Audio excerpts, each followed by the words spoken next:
தூய்மை இன்றி எவரும் கடவுளை காண மாட்டார்கள். எப்படி? தூய்மை இன்றி எவரும் கடவுளை காண மாட்டார்கள். ஆண்டவராகிய இயேசுவே இந்த வார்த்தைகளை மத்தேயு நற்செய்தி 5ஆம் அதிகாரத்தில் அந்த மலை பொழிவில தூய உள்ளத்தோர் பேறு பெற்றோர் அவர்களே கடவுளை காண்பார்கள் என்று சொல்லியிருக்கு. அப்போ இந்த தூய்மை என்றால் என்ன? இது நமக்கு கண்டிப்பா தெரியணும். 1 தெசலோனிக்கேயர் 4:3 நீங்கள் தூயவர் ஆவதே கடவுளுடைய திருவுளம். ஆண்டவருடைய திருவுளம், ஆண்டவருடைய ஆசையை நிறைவேற்றணும் அப்படின்னு நினைக்கிறவங்களுடைய முதல் பண்பு எது என்றால் தூய்மை. அப்ப தூய்மைன்னா என்ன?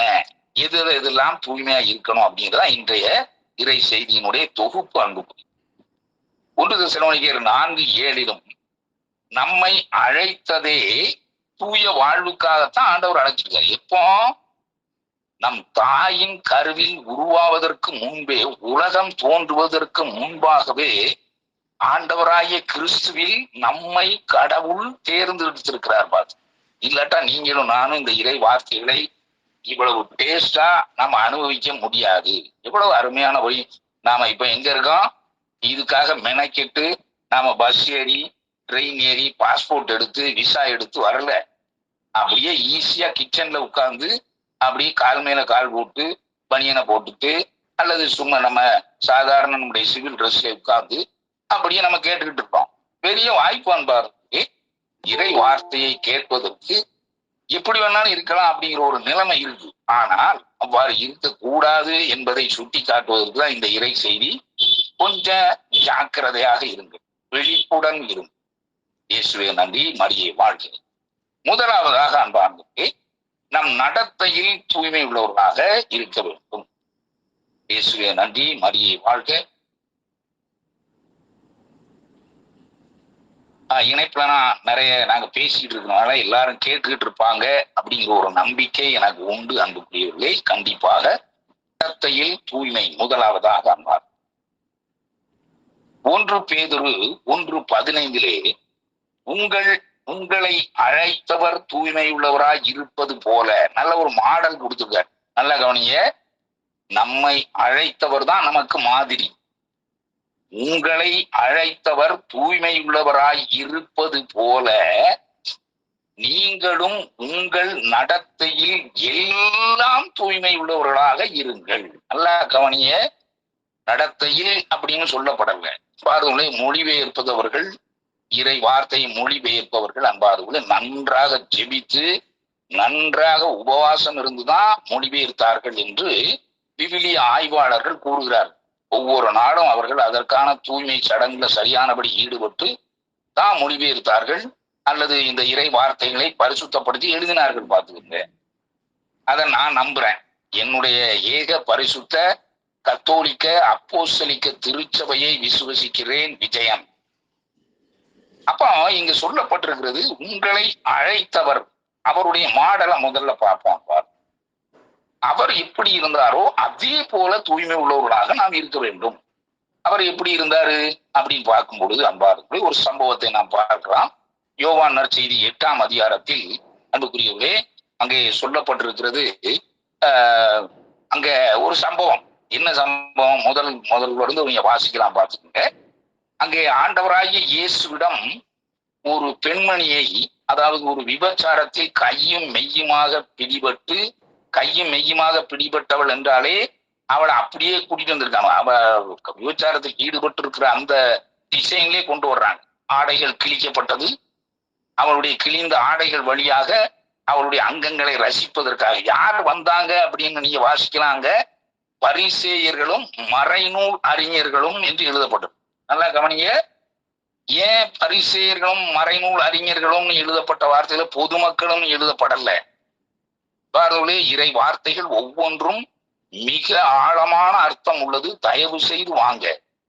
பரிசேயர்களும் மறைநூல் அறிஞரும் விபச்சாரத்தில் கையும் மெய்யுமாக பிடிப்பட்ட ஒரு பெண்மணியை கூட்டிக் கொண்டு வந்து இயேசுவிடம் விட்டார்கள். ஏன் விட்டாங்க அன்பார்ந்தவர்களே?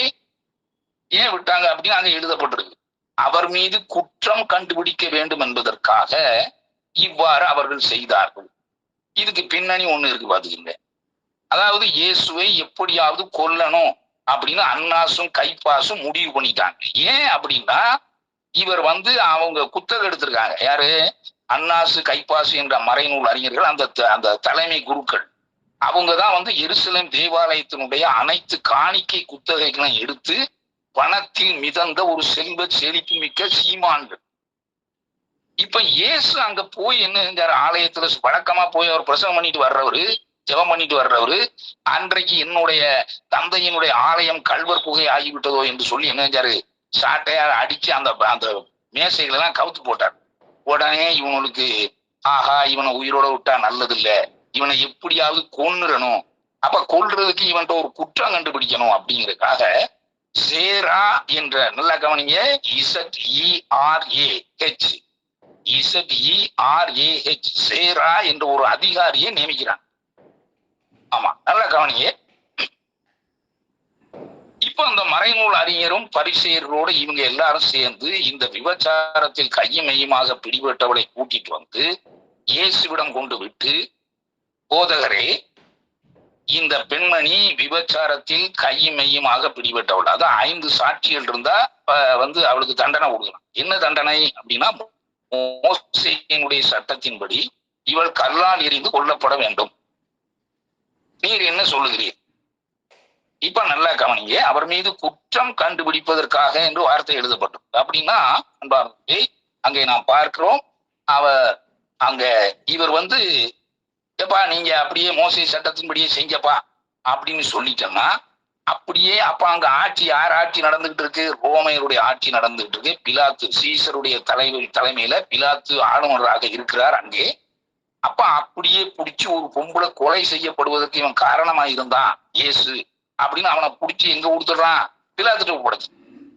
அப்படி இல்லாம இயேசு இல்லப்பா இவனை மன்னிச்சு விட்டுறலாம் அப்படின்னு சொன்னா, மோசையினுடைய சட்டத்தை இவன் மீறுகிறான் அப்படிங்கிற குற்றச்சாட்டை சொல்லி அப்படியே அலாக்கா தூக்கிட்டு போய் அன்னாஸ் கைப்பாஸ்ட்டு விட்டுரும்.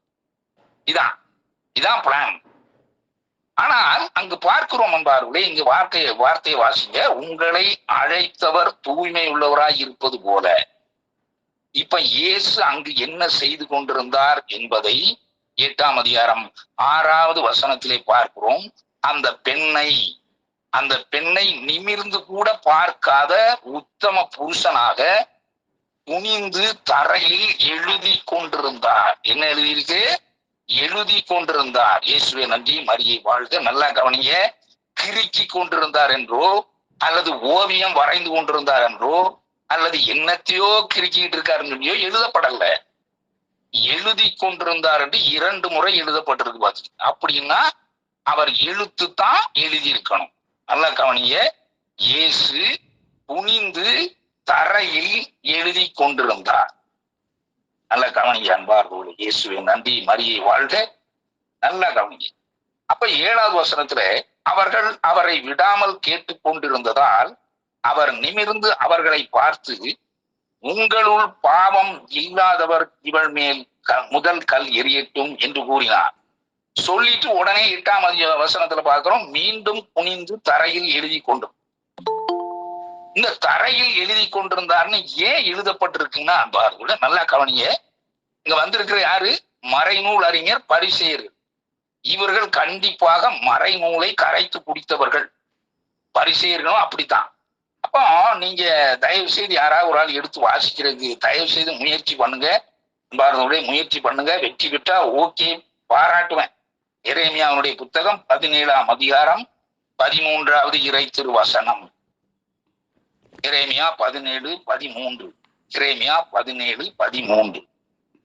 எனக்கு தெரியும். ஆண்டவரே, இஸ்ராயலின் நம்பிக்கையே, உம்மை புறக்கணித்தோர் யாவரும் வெட்கம் முறுவர்.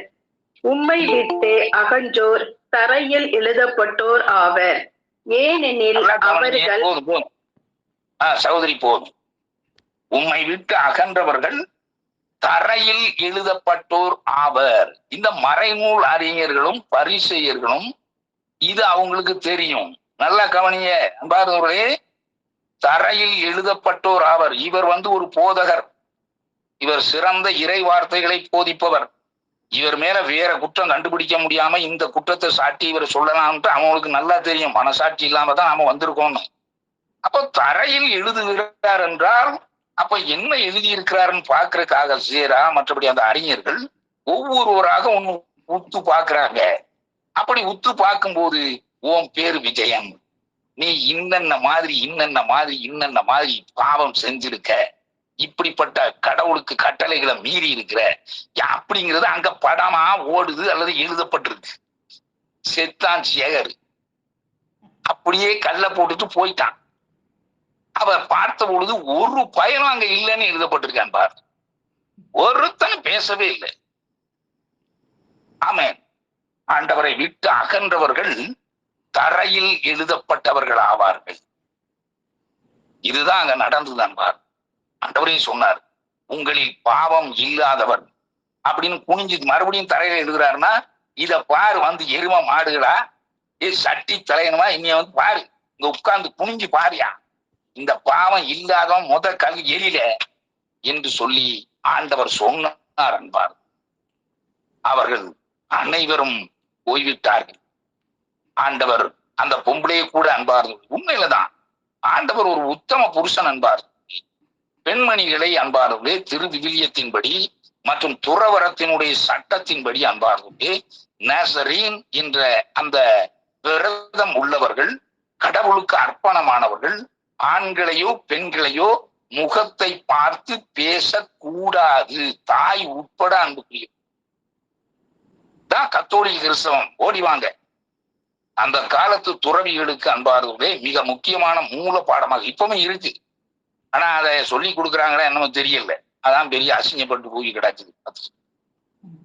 அப்போ முகத்தை பார்த்து அன்பார்களே, ஆணை பெண்ணோ பெண்ணை ஆணோ முகத்தை பார்த்து கண்ணை பார்த்து பேசி கொண்டிருக்கும் பொழுது பாவம் விளைவதற்கான சூழ்நிலை 99.9% உண்டு என்பது அறிவியல் பூர்வமாக கூட நிரூபிக்கப்பட்ட, உளவியல் பூர்வமாக நிரூபிக்கப்பட்ட விஷயம். பார்த்துக்கு இந்த ஆண்டவர் இயேசு இப்ப நல்லா கவனிங்க, நம்மை அழைத்தவர் தூய்மை உள்ளவராய் இருப்பது போல, நல்லா கவனிங்க, நீங்களும் உங்கள் நடத்தையில் எல்லாம் தூய்மை உள்ளவர்களாக இருங்கள் என்று ஆண்டவர் கூறுகிறார். ஆமென். இயேசுவே நன்றி. யோவான் நற்செய்தியிலே அன்பார்ந்தவர்களே 4ஆம் அதிகாரத்தில் இதற்கு முன்னாக பார்க்கிறோம். அங்கேயும் இதே ஒரு சம்பவத்தை பார்க்கிறோம். சமாரிய பெண்மணியை ஆண்டவர் சந்திக்கிறார்.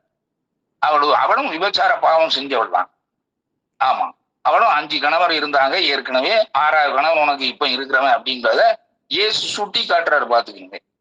அப்பேற்பட்ட பாவி பெண்ணிடம் அவர் அங்கே இருந்து பேசி கொண்டிருந்த பொழுது அன்பார்ந்தவர்களே யோவான் நற்செய்தி 4:27 வாசிக்கிறோம். வெகு தூரத்திலே உணவு வாங்குவதற்காக சென்றிருந்த சீடர்கள் திரும்பி வந்து கொண்டிருந்த பொழுது இவர் பெண்ணிடம் பேசி கொண்டிருப்பதை பார்த்து வியப்படைந்தார்கள் என்று எழுதப்பட்டு பார்த்தீங்க. மட்டுமல்ல, வார்த்தையை நீ வாசிக்கிறான் பாரு. இயேசுவின் சீடர்கள் இயேசு ஒரு பெண்ணுடன் பேசி கொண்டிருப்பதை கண்டு வியப்படைந்தார்கள். எனினும் என்ன வேண்டும் என்றோ எதை தேடுகிறீர் தான் பழைய மொழிபெயர்ப்புல நம்முடைய ஏக பரிசுத்த கத்தோலிக்க அப்போஸ்தலிக்க திருச்சபையின் முன்னாள் மொழிபெயர்ப்பில் அன்பார்ந்தவர்களே எதை தேடுகிறீர் என்ற வார்த்தை இருக்கு. பாத்து இங்க என்ன வேண்டும் என்று அதை மாற்றி இருக்கிறார். என்ன வேண்டும் என்றோ என்ன பேசுகிறீர் என்றோ இந்த சீடர்கள் எவரும் கேட்கவில்லை. ஏன் அப்படின்னா அவர் அந்த பொம்பளையுடைய மூஞ்சியை பார்த்து பேசிக்கிட்டு இருக்கிறார். அவர் தரையை பார்த்து பேசிக் கொண்டிருந்தார். வாங்க, நம்மை அழைத்தவர் தூய்மை உள்ளவராய் இருப்பது போல கொஞ்சம் தயவு செய்து மாத்துங்க. உயிர்த்தெழுந்த ஆண்டவரை கொண்டாடுகிற நாம் இயேசுவோடு இறந்து பாவத்துக்கு செத்து உயிர்த்தெழுந்திருக்கிறோம் என்றால் எந்த பெண்ணுடைய ஆணுடைய முகத்தையும் பார்த்து பேசாமல் இருப்பது எவ்வளவு பெரிய தவ முயற்சி என்பதை, நோன்பு என்பதை தயவு செய்து கருத்தில் கொள்ள உங்களை அன்போடு அழைக்கின்றேன். அது சினிமா படமா இருந்தாலும் தொலைக்காட்சி தொடர்களாக இருந்தாலும் எவரை பார்த்த பொழுதும் அன்பார்ந்து ஆகா இது இவ்வளவு சூப்பரா இருக்க, ஆதாமுடைய அந்த ஏவாளுடைய அந்த தன்மை கண்டிப்பா வந்துடும் அன்பார். குழஞ்சோம் பிளீஸ். நம்முடைய நடத்தையில் தூய்மை உள்ளவர்களாக, நம்முடைய நடத்தையில் எல்லாம் தூய்மை உள்ளவர்களாக மாறுவதற்கு முதல் பகுதி நம்முடைய கண்களை அன்பார்கள் நம்முடைய இந்த நடத்தையினுடைய பகுதிகளை சுத்தம் செய்ய வேண்டும் என்று ஆண்டவர் நம்மை அன்போடு பாசத்தோடு அழைக்கின்றார். இயேசுவே நன்றி, மரியே வாழ்க, இயேசுவே தாவீதின் மகனே என்மேல் இரக்கமாய். இரண்டாவது பகுதி அன்பார்களே, இரண்டாவது பகுதி கண்களில் பரிசுத்தம் உள்ளவர்களாக செயல்பட வேண்டும். இயேசுவே நன்றி, மரியே வாழ்க. இதை பார்க்கிறோம் மத்தேயு நற்செய்தி அன்பார்களே 6:22 சொல்லப்பட்டிருக்கிறது. நம்முடைய உடலுக்கு விளக்கு எதுதான்? கண்ணு. கண் தான் உடலுக்கு விளக்கு. இயேசு சொல்லுகிறார். நல்லா கவனிங்க, இயேசுவே கூறியதாக அங்கே மத்தேயு நற்செய்தியாளர் எழுதுகிறார் பாருங்க. கண் தான் உடலுக்கு விளக்கு. கண் நலமாயிருந்தால் உடல் முழுவதும் நலமாயிருக்கும். அது கெட்டு போனால் உங்கள் உடல் முழுவதும் இருட்டாயிருக்கும். அதே வார்த்தைகளை லூக்கா நற்செய்தியிலே அன்பார்களே 11:34 உங்கள் கண் தான் உங்களுக்கு விளக்கு. உங்கள் கண் நலமாயிருந்தால் உங்கள் உடல் முழுவதும் ஒளி பெற்றிருக்கும். நல்லா கவனிங்க, ஒளி பெற்றிருக்கும். இந்த கவனிங்க, இன்னொரு வார்த்தை நீதிமொழிகள் புத்தகம் 20:27 நீங்க பார்க்கிறீர்களா? ஆண்டவர் மனிதருக்கு தந்துள்ள ஆவி ஒரு விளக்கு என்று எழுதப்படுது. நல்லா கவனிங்க, யாருக்கு வந்திருக்க ஆவி? மனிதருக்கு தந்திருக்கிற ஆவி என்னது? கண்ணுதான். நல்லா கவனிங்க, பரிசுத்த ஆவியானவர் உங்களோடும் என்னோடும் இருக்கிறார் என்பதற்கு அடையாள பொருள் உங்களுடைய என்னுடைய கண்கள் தான். இதான் அந்த வார்த்தைக்கு அர்த்தம்.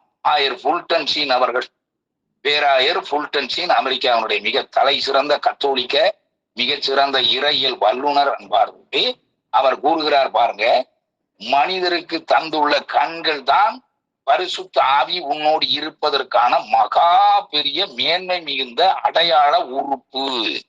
ஓடி வாங்க, தயவு செய்து வந்துருங்க. எப்படி இருக்கு? நம்முடைய கண்களால் நம்முடைய பரிசுத்த ஆவியானவரை துக்கப்படுத்துகிற செயல்களில் இந்த நாளில் ஈடுபட்டிருந்தோமா அல்லது அல்லது என்று எண்ணி பார்ப்போம். நீதிமொழிகள் 20:27 ஆண்டவர் மனிதருக்கு தந்துள்ள ஆவி ஒரு விளக்கு. நல்லா கவனிங்க, திருவெளிப்பாட்டு நூல்ல கூட இது எழுதப்பட்டிருக்கு. நீ பழைய விஷயத்தை ஒழுங்கா நல்லபடியா செஞ்சு என்னோட வரவில்லை என்றால் உன்னுடைய விளக்கு தண்டை அது இருக்கும் இடத்திலிருந்து எடுத்து விடுவேன். அது கண்ணுதான். ஆமா, கண்ணு கூட போச்சுன்னா வாழ்க்கை முடிஞ்சு போச்சு சார், இருட்டு சார், என்ன பண்ணுவீங்க? தயவு செய்து குருடர் பள்ளிக்கூடத்துக்கு போய் பாருங்க, மயான அமைதி இருக்கும். ஆமா, நிறைய பேர் நம்ம போயிருக்கோம். இந்த தவக்காலத்துல கண்டிப்பா குடும்பத்தோட நிச்சயமா ஒரு நாளாவது சென்றிருப்போம். ஊமையர் பள்ளிக்கூடம், குருடர் பள்ளிக்கூடம், ஊனமுற்றோருடைய பள்ளிக்கூடம் தான் சென்றிருப்போம். அன்பா, இங்கே பார்க்கிறோம் அன்பார்களே, கண்கள் நிச்சயமாக பாவ செயலில் ஈடுபடுவதற்கான தூண்டுதலை உள்வாங்கி கொடுக்கிற மாபெரும் விளக்கு அன்பு. இயேசுவே நன்றி. 2 சம்பவங்களை உங்களோடு பகிர்ந்து கொள்கிறேன். முதலாவது 2 சாமுவேல் 12ஆம் அதிகாரத்தில் ஒரு சம்பவத்தை பார்க்கின்றோம். அங்கே தாவீது என்ற மாபெரும் நம்முடைய பேரரசர் இருக்கின்றார். சிரியர்களுக்கும் இஸ்ரேலர்களுக்கும் போர் நடந்து கொண்டிருக்கிறது. போர்க்களத்தில் போர் உக்கிரமாக நடந்து கொண்டிருந்த பொழுது இவர் ஓய்வு எடுப்பதற்காக இவருடைய அரண்மனைக்கு, இவருடைய வீட்டுக்கு எருசலேமுக்கு வர்றாரு. எருசலேமிலே அவர் நல்ல மதிய உணவு சாப்பிட்டுட்டு ஏப்பத்தை விட்டுட்டு அப்படியே உலாவி கொண்டிருந்த பொழுது பக்கத்து தெருவிலே அன்பார்களே ஒரு பெண்மணி கூரை இல்லாத ஒரு குளியல் அறையில் குளித்து கொண்டிருப்பதை இவர் பார்க்கின்றார். நல்லா கவனிய, பாவம் செய்கிற எவரும் பாவத்துக்கு அடிமை சார். இவருக்கு ஏற்கனவே 7 பொஞ்சாதிகள் இருக்கிறார்கள், 7 மனைவியர்கள் இருக்கிறார். இவர் இந்த கண்களின் இச்சைக்கு ஈடுபடுத்தினார். அன்பார்ந்தவர்களே, அவள் யாரென்று விசாரிக்க ஆள் அனுப்பினார். நேர்த்தெருவிலே இருக்கிற இந்த வீட்டில் உள்ள யாரு பொம்பளை பார்த்துட்டு வா. பதில் வருகிறது, ஐயா அரசே, அது ஈத்தியர்கள், அதாவது ஈத்தியன் இஸ்ரேலர்கள் கிடையாது, சபிக்கப்பட்ட இனத்தார்.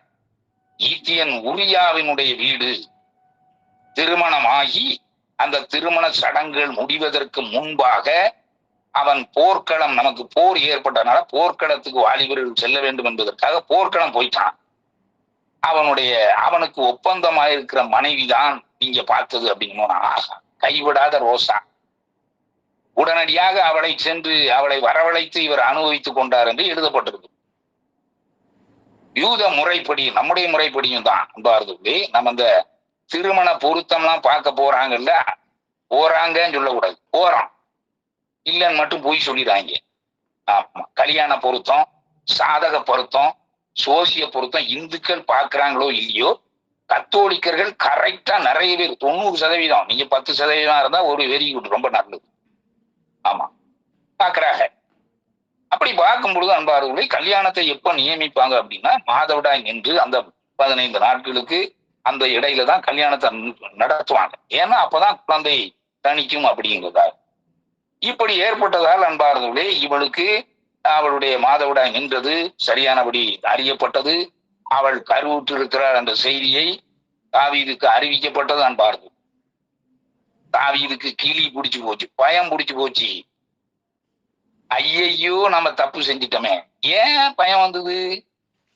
திருமணமான ஒரு பெண்மணி கணவன் கூடி வாழும் முன் இப்படிப்பட்ட பாவங்களில் ஈடுபட்டால் அவளை முச்சந்தியில வச்சு கல்லாலே எரிஞ்சு கொல்லணும். அவளை மட்டும் இல்ல, அவளோட சேர்த்து அவளுக்கு பக்கத்துல இதுக்கு காரணமானவையும் உட்கார வச்சு அல்லது நிக்க வச்சு கல்லால் எரிஞ்சு கொன்றணும். இப்ப யார் சாகணும்? தாவீது அரசர் சாகணும். இதான். உடனே இவருக்கு பயம் உண்டாயிட்டு, ஆகா என்னடா பண்றது, தந்திரம் பண்றார் பாருங்க, வஞ்சக தந்திரம், வஞ்சக தந்திரம்.